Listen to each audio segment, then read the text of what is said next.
I'm writing this because I need to get it off my chest, and maybe someone out there can relate or offer some advice. My name is Mark, and I've been married to Lisa for 6 years. We met in college, and honestly, I thought we were perfect for each other. Lisa is smart, funny, and incredibly beautiful. She's the kind of woman who can light up a room with her smile. We planned this family vacation to Hawaii to celebrate our anniversary and spend time with our families, including Lisa's sister, Rachel, and her husband, Tom. Our trip started off great. The weather was perfect and the beaches were stunning. We were all excited, but I began to notice some changes in Lisa's behavior. At first, they were subtle, little things like her being distracted during conversations or taking longer than usual to respond to my texts. I brushed it off as vacation stress or just the excitement of being in a new place. I wanted to believe everything was fine, but the nagging feeling in my gut wouldn't let me ignore it. I remember one morning, on the beach at sunrise, I woke up early to go for a walk. The sky was painted in pink and orange hues, and the waves were gently lapping at the shore. As I walked, I spotted Lisa and Tom sitting together on the sand, too close for comfort. They were laughing and whispering, and I felt an uneasy twist in my stomach. I told myself I was being paranoid. After all, they were family. But then I noticed something strange. Lisa's hand was resting on Tom's knee, and they were leaning in toward each other. My heart raced. I wanted to dismiss it as innocent, but it felt wrong. The way Tom looked at her, I had never seen that look before, and it sent a chill down my spine. I turned around and left, trying to convince myself that I was overreacting. The next day, I decided to confront Lisa about it. I didn't want to jump to conclusions, but I had to know what was going on.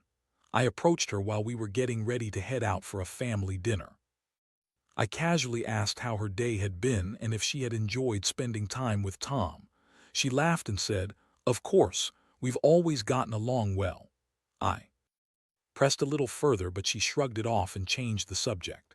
That's when I noticed her phone was buzzing on the table. It was a message from Tom, and I couldn't help myself. I picked it up. My heart sank when I saw it. "Can't wait to be alone with you again tomorrow." I felt like the air had been knocked out of my lungs. I confronted her right there in the living room. "What's going on between you and Tom?" I demanded, trying to keep my voice steady. She turned pale, and for a moment I thought I might get an honest answer, but then the excuses came pouring out.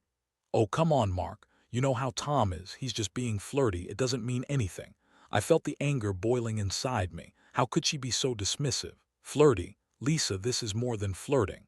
I shouted, my voice echoing in the room. She looked at me wide-eyed, and I could see the fear in her eyes. The confrontation turned into a back-and-forth argument. She accused me of being paranoid, of ruining the vacation with my jealousy. I tried to explain how I felt, but got nothing but lies and deflections. When I pressed her about the message, she just shrugged and said it was a joke. I was furious and heartbroken all at once. I never imagined I'd find myself in a situation like this. How could the woman I loved betray me so casually? As we continued to argue, I felt like I was losing both my wife and my sanity. By the end of our fight, I was left feeling empty and confused. I didn't know what to believe anymore. I had always trusted Lisa, and now I felt like I was standing on shaky ground. I wished I could just wake up and find out it was all a nightmare. But it was. It was my reality, and I had to face it head on. As the anger subsided, I was left with a profound sense of sadness. It was as if a dark cloud had settled over my heart.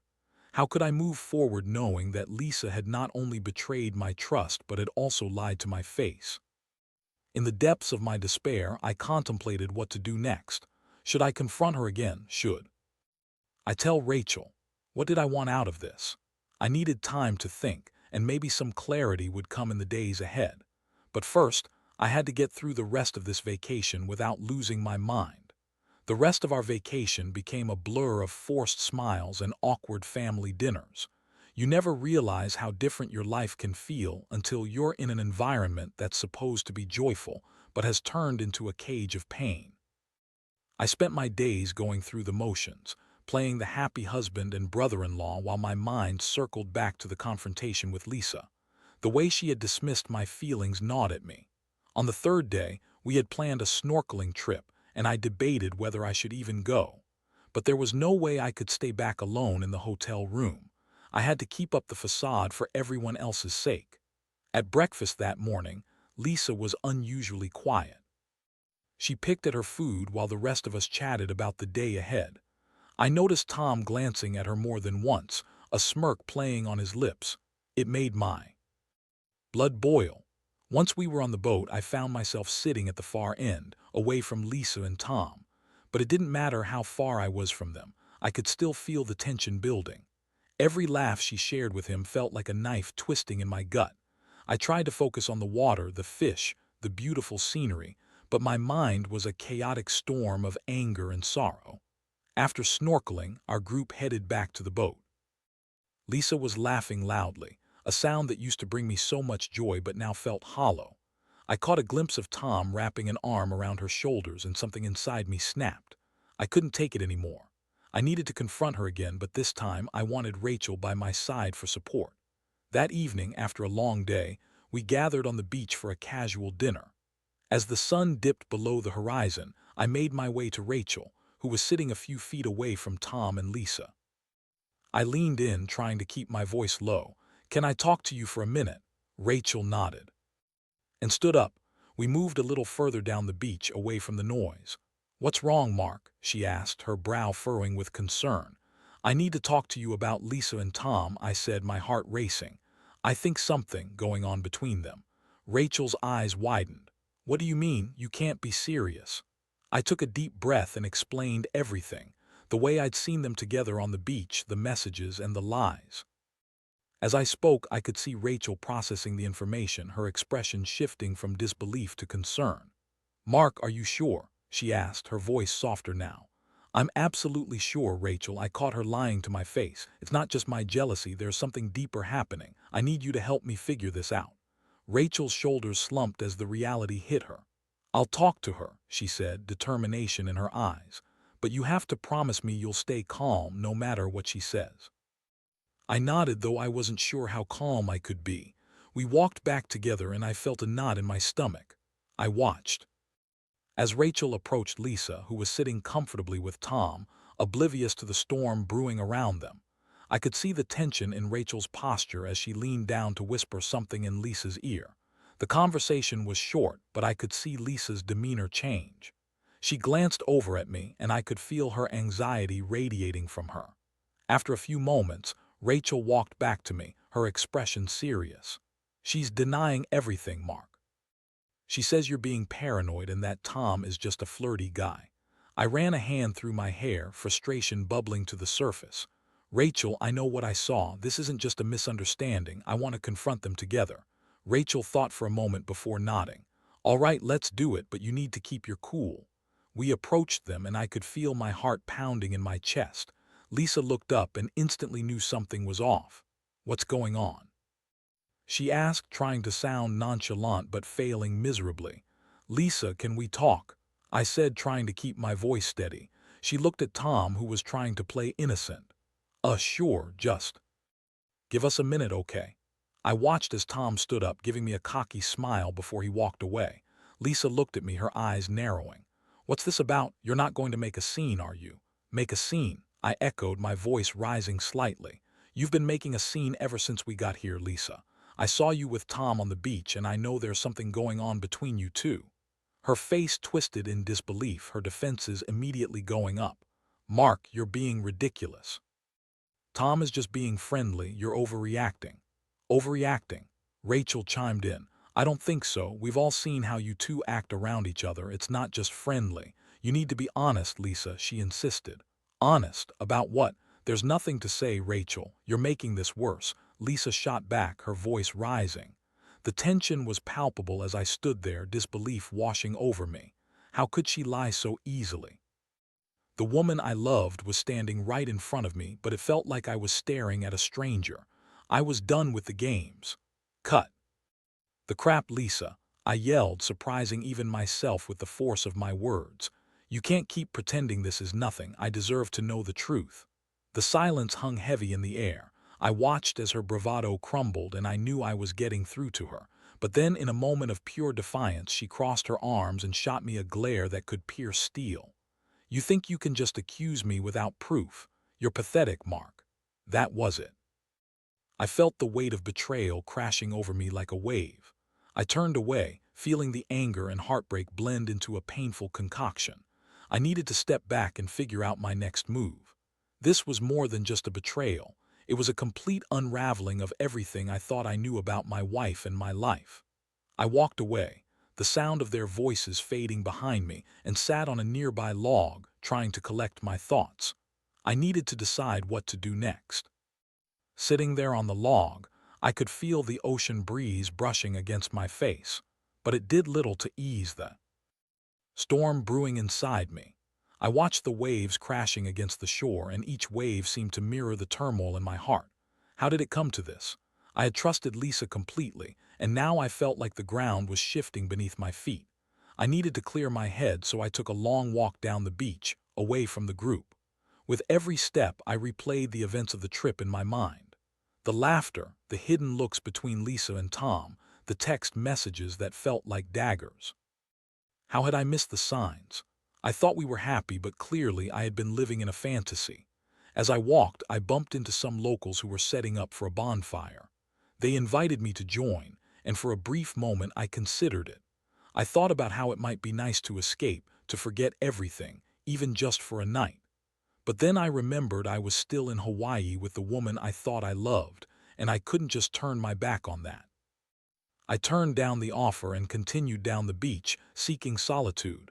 After walking for what felt like hours, I finally made my way back to the house we rented.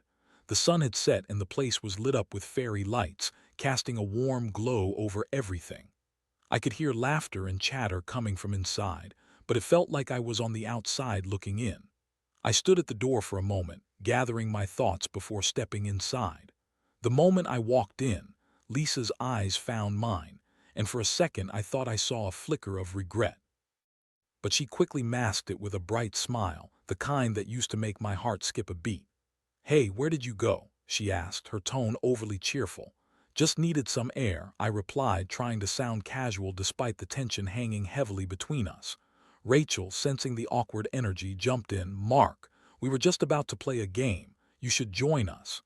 I forced a smile and nodded, knowing I had to put on a brave face for everyone else's sake. We settled around the coffee table, playing board games and sipping on cocktails. Lisa kept stealing glances at me, but I remained indifferent, focusing on the game. Every laugh felt hollow, like a reminder of everything I had lost. Eventually, the group started to wind down, and one by one they began to drift off to their rooms. Lisa and I were left alone in the dimly lit living room. I could feel the tension crackling in the air, and I knew we couldn't avoid the conversation any longer. "Mark," Lisa started, her voice softer now. "Can we talk?" I sighed, running a hand through my hair. "Do we really need to?" "I think we've said everything that needs to be said." "Please, just give me a chance to explain," she pleaded, her eyes searching mine. I crossed my arms and leaned against the wall, bracing myself for whatever excuses would come next. "Fine, explain." Lisa took a deep breath, her composure faltering for an instant. "It's not what you think, okay? Tom and I were just being friendly. Yes, we joked around, but it didn't mean anything." "Really?" I challenged, my voice rising again. Because it looked a hell of a lot like something more to me. "Mark, I swear, he's just like that. He flirts with everyone, and I was just playing along. You know how he is. It doesn't mean I want to be with him or anything." I shook my head, disbelief washing over me. "You think I'm going to fall for that? You honestly believe I can just accept that you were playing along while I was sitting here oblivious?" "It's not like that. You have to understand it was just harmless fun," she insisted, desperation creeping into her voice. "Harmless fun," I repeated, trying to control my anger. "How can you say that when you know how it makes me feel? You're lying to me, Lisa. I saw the messages. I saw how you looked at him." "I didn't mean for you to find out," she exclaimed, her hands flying up in frustration. "I was going to tell you, I just needed time to figure it out." "Figure what out?" I pressed. "What's there to figure out? You either care about me or you don't. It really feels like you don't." "Stop it, don't say that." Her voice cracked, and I could see the tears welling up in her eyes. That was when I realized the truth. I was just as hurt as she was angry. We were both drowning in this mess of emotions we had created. Maybe I do need to say it, I shot back, my voice barely above a whisper. You've betrayed my trust, and it feels like I don't even know you anymore, Lisa. She took a step closer, her expression softening. Mark, I promise you I'm not in love with Tom. I love you. I made a mistake, a stupid mistake. Please just give me a chance to make it right. Her words hung in the air, and for a moment I thought about how much I loved her once. But love can only withstand so much betrayal, and I felt like I was standing on a precipice, unsure of whether to leap or hold on. I need time to think, I finally said, the weight of my own words sinking in. I can't just pretend like everything is fine right now. I don't know how to move past this. I understand, she replied softly, her voice breaking. Just know that I'm willing to do whatever it takes to fix this. As she turned to walk away, the emptiness inside me grew. I was left standing there, feeling lost and broken. I didn't know what the future held for us, but I knew this could be a turning point, one where I had to decide what I truly wanted. The following days were a blur of emotional turmoil and uncertainty. I spent most of my time alone in our rented house, finding solace in the quiet moments while feeling entirely overwhelmed by the chaos in my mind. Lisa and I tried to pretend like everything was normal around our families, but the tension was palpable. I felt like a ghost, moving through the motions while my mind churned with doubt and hurt. I knew I had to make a decision about our marriage, but every time I thought about confronting the reality of our situation, my stomach twisted in knots. Should I fight for us, or was this a sign that our relationship was irreparably broken? I sought answers within myself, but all I found were echoes of betrayal and a profound sense of loss. One evening, while I was sitting on the porch, watching the sunset, Rachel came outside and took a seat next to me. She had noticed my struggle, and I appreciated her willingness to check in. Hey, I know things have been rough, she said softly. How are you holding up? Honestly, I don't know, Rachel, I admitted, my voice heavy with emotion. I'm so confused. Part of me wants to fight for my marriage, but another part feels like I'll never be able to trust her again. Rachel nodded, her expression empathetic. It's a tough position to be in. You deserve to be happy, Mark. Trust is a huge part of any relationship, and it sounds like that's been broken. Yeah, and I just don't know if I can overlook it. I thought we had a good thing going, you know. I replied, my voice cracking. I never imagined we'd end up here. Rachel sighed, taking a moment to choose her words carefully. I think you need to do what's best for you, not just what you think Lisa wants. If you want to try and rebuild things, that's one path. But if you think it's time to move on, that's okay. 2. Just be honest with yourself. Her words struck a chord with me. I realized I had been so focused on trying to save our marriage that I hadn't considered my own happiness. I just don't want to make the wrong choice, I confessed. What if I regret it later? Life is full of uncertainties, Mark, Rachel replied gently. You can't predict the future, but you can work towards making the best decision for yourself right now. Just be true to how you feel. As the sun dipped below the horizon, painting the sky in shades of pink and purple, I felt a flicker of hope. Maybe Rachel was right. I had spent so much time trying to hold on to something that felt broken instead of focusing on what I truly wanted. That night, I returned to my room and lay in bed, staring up at the ceiling. I could hear Lisa moving around in the bathroom, and I felt a pang of sadness. I missed the way we used to be, the laughter and love that had once filled our lives. But I also knew that I couldn't just ignore the betrayal. Eventually, I fell into a restless sleep filled with dreams of our life together, both the good and the bad. In one dream, I saw myself confronting Tom, demanding answers and forcing him to acknowledge the hurt he had caused. In another, I imagined a future without Lisa, finding peace in the idea of starting anew. When I woke up, I felt a sense of clarity that had eluded me for days. I needed to talk to Lisa, to lay everything out on the table and decide where we would go from here. I knew it wouldn't be easy, but I couldn't keep avoiding it any longer. Later that day, I found Lisa sitting on the patio, sipping coffee and staring off into the distance. She looked lost, and a part of me ached for her. I took a seat across from her, my heart racing. It was now or never. Can we talk? I asked, trying to keep my voice steady. Of course, she replied, her eyes flickering with uncertainty. I've been doing a lot of thinking. I started feeling the weight of the moment. And I need to be honest about where I'm at. Okay, she said, a hint of apprehension in her voice. I don't think we can pretend everything is fine anymore. I'm hurt, Lisa, deeply hurt. I can't just forget what happened. I understand, she interjected, her voice trembling slightly. I'm so sorry for everything. I never meant to hurt you. I know you're sorry, I said, forcing myself to maintain eye contact. But I need to know if you're willing to fight for us. I need to know if you truly want to make this work or if you're just saying it because you feel guilty. Lisa took a deep breath, and I could see her emotions swirling in her eyes. I do want to fight for us. I love you, Mark. I made a terrible mistake, and I hate myself for it. I don't want to lose you. The sincerity in her voice tugged at my heart, but I couldn't ignore the doubts that lingered in the back of my mind. What does that mean for us? I asked, searching for clarity. Are you willing to cut ties with Tom completely? No more contact, nothing. Because I can't live in this limbo, she nodded vigorously, tears spilling down her cheeks. Yes, absolutely. I'll do whatever it takes to prove to you that I'm committed to our marriage. Please just give me a chance. I felt a mix of hope and fear. Could we really rebuild what had been shattered? I wanted to believe that we could, but I also knew it would take time, trust, and open communication. Okay, I said slowly, feeling a sense of both relief and trepidation. Let's try to work through this together. But I want you to know that it's going to take a lot of time for me to heal. Time is all I want to give you, she replied, her voice filled with vulnerability. As we talked, I felt a shift between us, an acknowledgement that we had both hurt each other and that healing would take effort from both sides. It wouldn't be easy, but maybe this was the first step toward rebuilding our lives together. The journey ahead wouldn't be without challenges, but at least now, we were both willing to face them. It was a small glimmer of hope in the midst of chaos, and for the first time in days, I felt like we might be able to move forward together. In the days that followed our conversation, I felt a renewed sense of purpose. Lisa and I began to communicate more openly about our feelings, fears, and the betrayal that had shaken the foundation of our marriage. It was uncomfortable, and at times painful, but I sensed that we were finally making progress. After the initial talk, I insisted on setting some ground rules.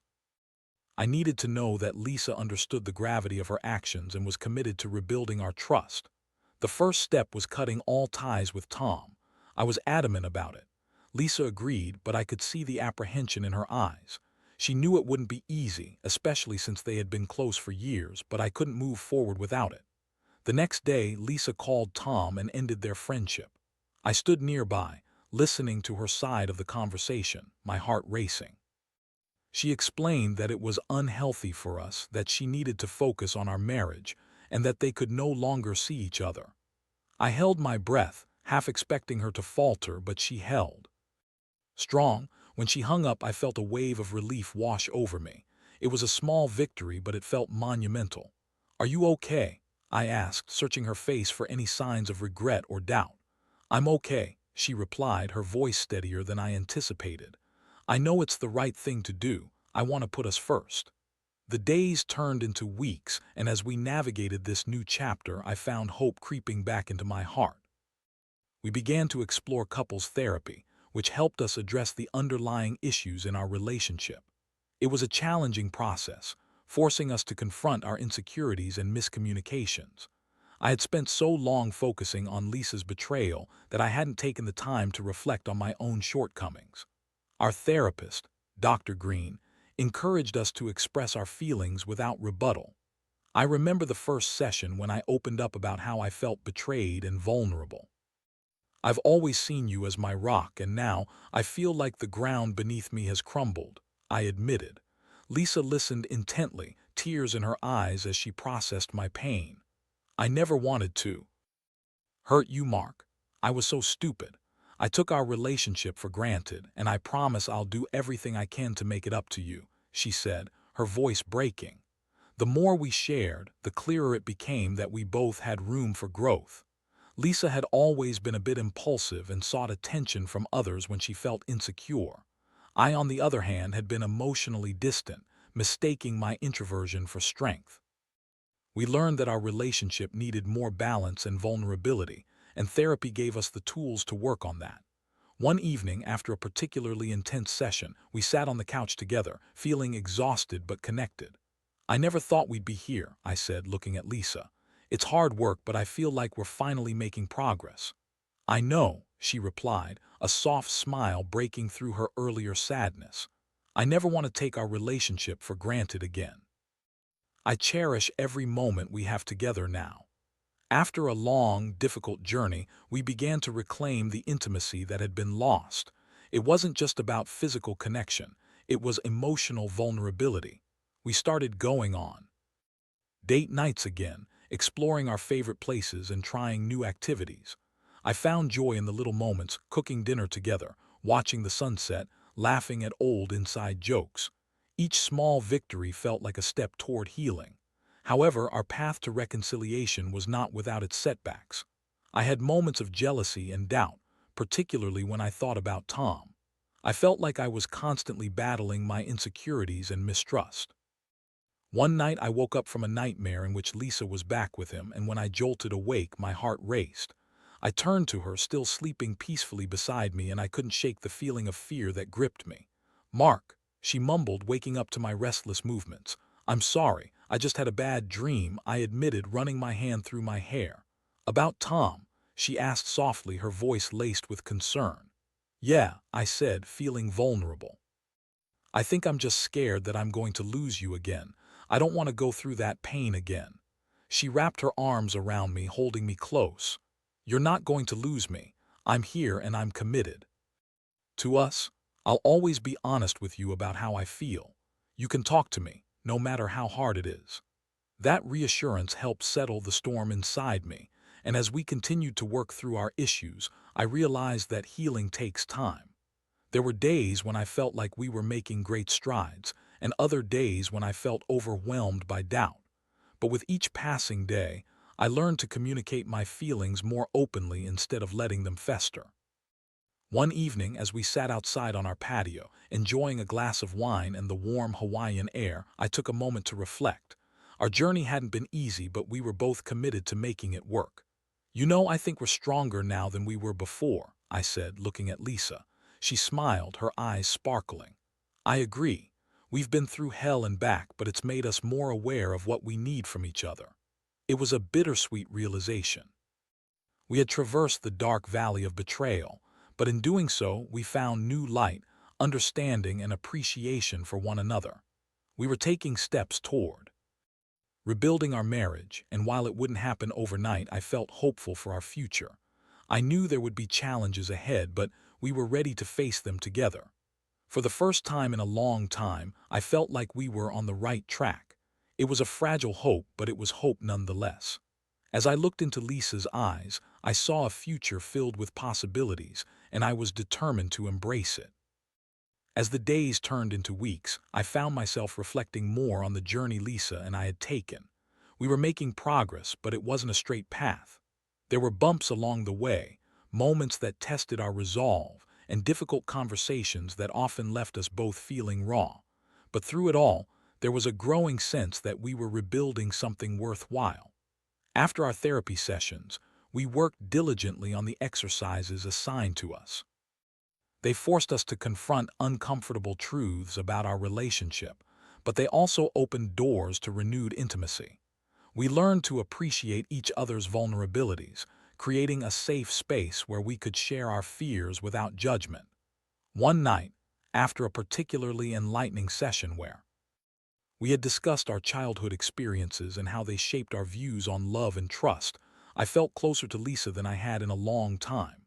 As we lay in bed, I turned to her, feeling the warmth of her body next to mine. "I never realized how much our pasts could affect us," I said quietly.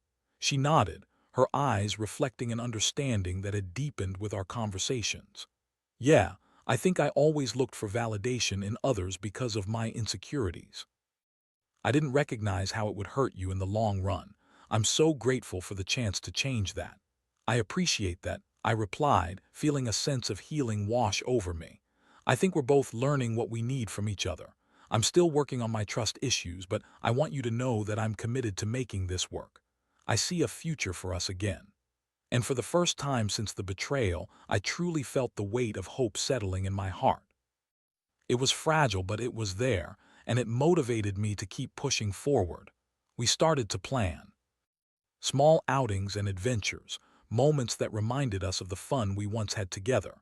A few days later, we went hiking along the coast, exploring hidden trails and sharing laughter as we got lost more than once. During one of our outings, while we were watching the sunset from a cliffside, I turned to Lisa and said, "You know, I think we're going to be okay. I really do."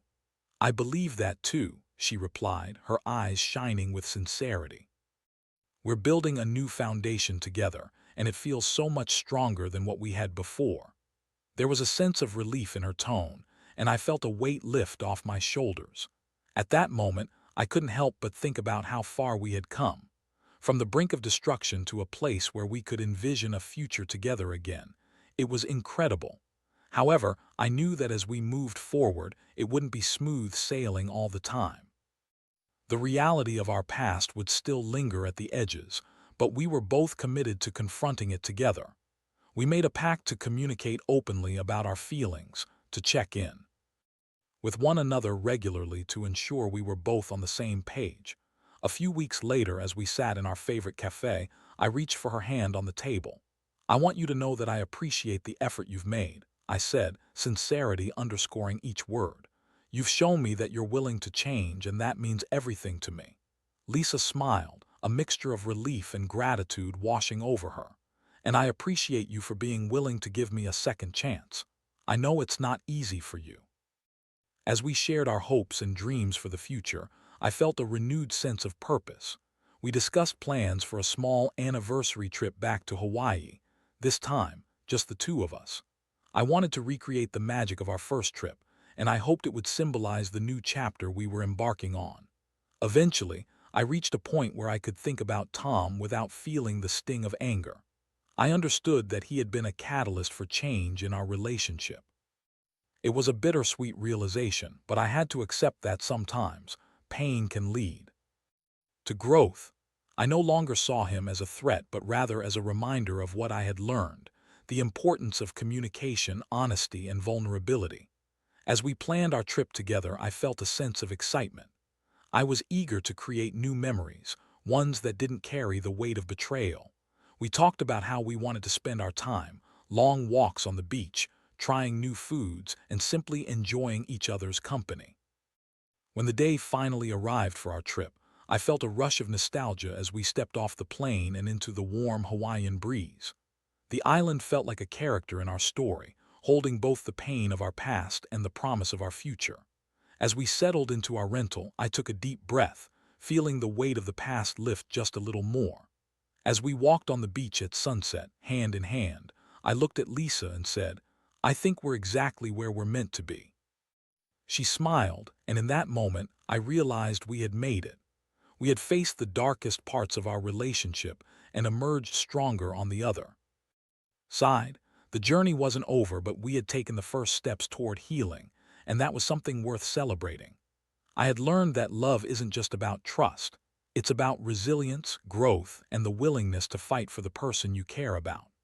As we stood together, watching the waves crash against the shore, I felt a rush of gratitude, grateful for the opportunity to rebuild, for the chance to love deeply once more, and for the future we were creating together. In that moment, I knew that no matter the challenges ahead, we were ready to face them together. Our love story was far from perfect, but it was ours, and it was beautiful in its own way.